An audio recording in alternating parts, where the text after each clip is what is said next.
Welcome to my channel. आज हम पढ़ने जा रहे हैं नोड और कस्प के बारे में। इस नोड और कस्प के टर्म को कंप्लीट करने से पहले हम एक शॉर्ट टर्म देखते हैं, that is double point. Generally double point क्या होता है? A point through which two branches of a curve passes. एक ऐसा पॉइंट जिससे हमारी कर्व की दो शाखाएं गुजरती हैं, वो डबल पॉइंट कहलाता है। जनरली ये हमारी कोई कर्व है, यहाँ पर एक ब्रांच ये पास हो रही है, दूसरी ब्रांच इस कर्व की ये है। इस ब्रांच को हमने नाम दे दिया C1 है और ये नाम दे देते हैं C2 है। तो O पॉइंट है जिससे ये एक ब्रांच C1 गुजर रही है, दूसरा पॉइंट जो दूसरी है ब्रांच वो C2 है जो O पॉइंट से गुजर रही है। तो O पॉइंट है, ये हमारा डबल पॉइंट हो गया क्योंकि इससे एक ही कर्व की दोनों ब्रांचेज जब वो गुजर रही हैं, इसलिए डबल पॉइंट है। Double point necessary condition for the existence of double point. कोई भी डबल पॉइंट है कब एग्जिस्ट करेगा, उसके लिए आवश्यक शर्तें क्या है? दैट इज़ अगर हमें कोई इक्वेशन दे रखी है, that is f(x, y) is equal to 0 दे रखा है, तो इसका पार्शियल डिफ्रेंशिएशन करेंगे with respect to x, that is del of f with respect to del of x, और del of f with respect to del of y निकालेंगे। और किसी भी पॉइंट h के ऊपर, जहाँ पर h है वो x की वैल्यू है, y की हमारी k की है, h के पॉइंट पर अगर हमारा del f with respect to del of x equal to 0 आता है और del of f with respect to del of y equal to 0 आ जाता है एट एनी पॉइंट h के पर, तो ये हमारा वो पॉइंट होगा, वो डबल पॉइंट होगा। h और k वो फिर हमारे डबल पॉइंट को रिप्रेजेंट करेंगे। मींस अगर हमारा इक्वेशन इस फॉर्म में दे रखी है, उसका del f with respect to del x निकाल दिया, फिर उसका del f with respect to del y निकाल दिया, और किसी भी पॉइंट एच के पर देखते हैं, अगर ये दोनों वैल्यू इक्वल टू 0 आती हैं तो एच और के हैं वो हमारे डबल पॉइंट को रिप्रेजेंट करते हैं। तो आइए अभी नोड और कस्प को पढ़ते हैं।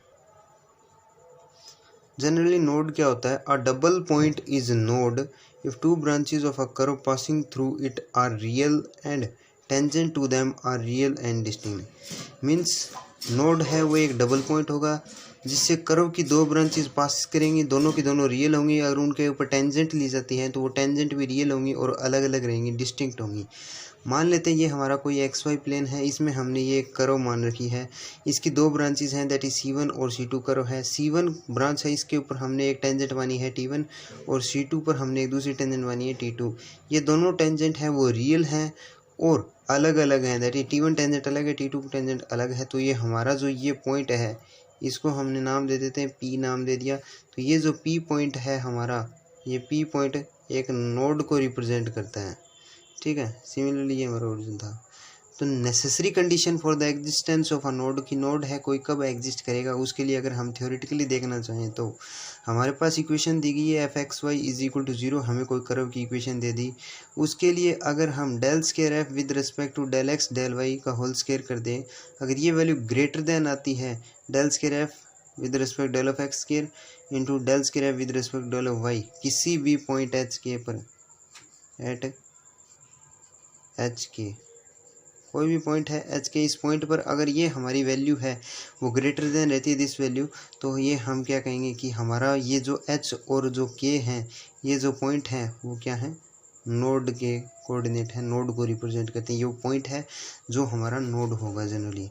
आइए अब हम पढ़ रहे हैं अबाउट कस्प। जनरली कस्प क्या होता है? A double point through which two branches of a curve passes and tangent to them are real and coincide, तो उस पॉइंट को हम कस्प कहेंगे। जनरली हमारे पास कोई कर्व दे रखी होगी, उसकी दो ब्रांचेज हैं वो पास करती हैं एक पॉइंट से, तो वो डबल पॉइंट होता है। अगर उस डबल पॉइंट पर एक कॉमन टेंजेंट है दोनों कर्व के लिए, तो वो पॉइंट हमारा कस्प हो जाता है। देख देते हैं, जैसे कि हमारी ये कर्व है, एक C1 है, दूसरी है C2, एक ही पॉइंट P से पास कर रही है और उनके ऊपर एक कॉमन टेंजेंट है T, तो हमारा P पॉइंट है वो कस्प के लिए होगा। थ्योरेटिकली अगर हमें कस्प निकालना है तो उसके लिए नेसेसरी कंडीशन क्या होगी? मान लेते हैं हमें इक्वेशन दे रखी है, that is f(x, y) is equal to 0, तो del square f with respect to del x del y whole square is equal to del square f with respect to del of x square multiply by del square f with respect to del of y square at h k. H k कोई भी point है जिसके लिए अगर ये condition है satisfy होती है, तो जो एच के हमारा पॉइंट है, कोई कोऑर्डिनेट है किसी भी पॉइंट के, तो वो हमारा कस्प को रिप्रेजेंट करता है। अब देखते हैं कंजुगेट क्या होता है। In this case there is no tangent to a curve. अगर हमें कोई कर्व की इक्वेशन दे रखी है, उसके लिए कोई टेंजेंट ही नहीं एग्जिस्ट कर रही है, तो वो हमारी कंजुगेट होगी। और नेसेसरी कंडीशन क्या होगी कंजुगेट एग्जिस्ट करने के लिए, कि means f(x, y) is equal to 0, हमें कोई कर्व की इक्वेशन दे रखी है, इसके लिए अगर del square with respect to del x del y whole square अगर ये वैल्यू लेस देन रह जाती है del square with respect to del of x square multiply by del square with respect to del of y square at h k, तो H के जो हमारे कोई पॉइंट होगा वो कंजुगेट को रिप्रेजेंट करेंगे। अगर हमारी एक मोस्ट इंपॉर्टेंट थिंग है that is del square with respect to del of x square is equal to del square with respect to del of y square is equal to del square with respect to del x del y है। अगर ये सारी value zero की equal आती है तो हमारा double point है वो एग्जिस्ट नहीं करेगा। अब नोड और कस्प से रिलेटेड एक एग्जांपल कर लेते हैं। चलिए नोड और कस्प से रिलेटेड एक एग्जांपल कर लेते हैं।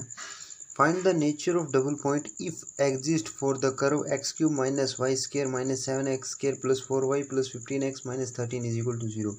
हमें ये कर्व की कोई इक्वेशन दे रखी है, इसके लिए डबल पॉइंट है उसका नेचर फाइंड करना है अगर एग्जिस्ट करता है तो। सबसे पहले हम देखेंगे कि क्या वो डबल पॉइंट एग्जिस्ट करता है। उसके लिए हमारी जो इक्वेशन है f x y is equal to 0 की फॉर्म में है, इसका डिफ्रेंशिएशन कर लेते हैं विद रिस्पेक्ट टू एक्स, फिर del f with respect to del y है वो दोनों वैल्यूज़ निकाल दी। डबल पॉइंट के एग्जिस्टेंस के लिए क्या होगा, del f with respect to del x is equal to 0 होगा, del f with respect to del y equal to 0 होगा। तो इन दोनों वैल्यूज़ को 0 के इक्वल पुट कर देते हैं, तो एक्स और वाई की हमारे पास ये दो वैल्यूज़ आती हैं। तो पॉइंट क्या हो जाएंगे, पॉइंट आएगा, एक आएगा 3 और 2, दूसरा आएगा 5/3 और 2। ये वैल्यूज़ जब हम f में पुट करते हैं तो हमारा f अगर 0 के इक्वल आता है तो हमारा डबल पॉइंट होगा, अदरवाइज वो डबल पॉइंट नहीं होगा। तो अगर 3 और 2 और 5/3 और 2 ये जो वैल्यूज़ आई हैं इनको अगर हम इक्वेशन 1 में पुट करते हैं तो सिर्फ 3/2 जो वैल्यू 3 और 2 के जो कोऑर्डिनेट हैं एक्स वाई के, इन्हीं के लिए जो हमारा एफ एक्स वाई एफ 3 और 2 इज इक्वल टू 0 के इक्वल आता है, जो हमारा एफ है वो 0 बनता है। दैट मीन्स जो 3 और 2 है वो हमारा एक डबल पॉइंट को रिप्रेजेंट करता है।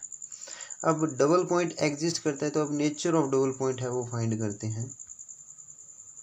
नेचर ऑफ डबल पॉइंट के लिए del square with del x square की वैल्यू निकालें, दैट इज 6x माइनस 14 आता है। एट डबल पॉइंट क्या दिया गया, 3 और 2 है, उसके ऊपर इसकी वैल्यू क्या आएगी, 4 आ जाएगी।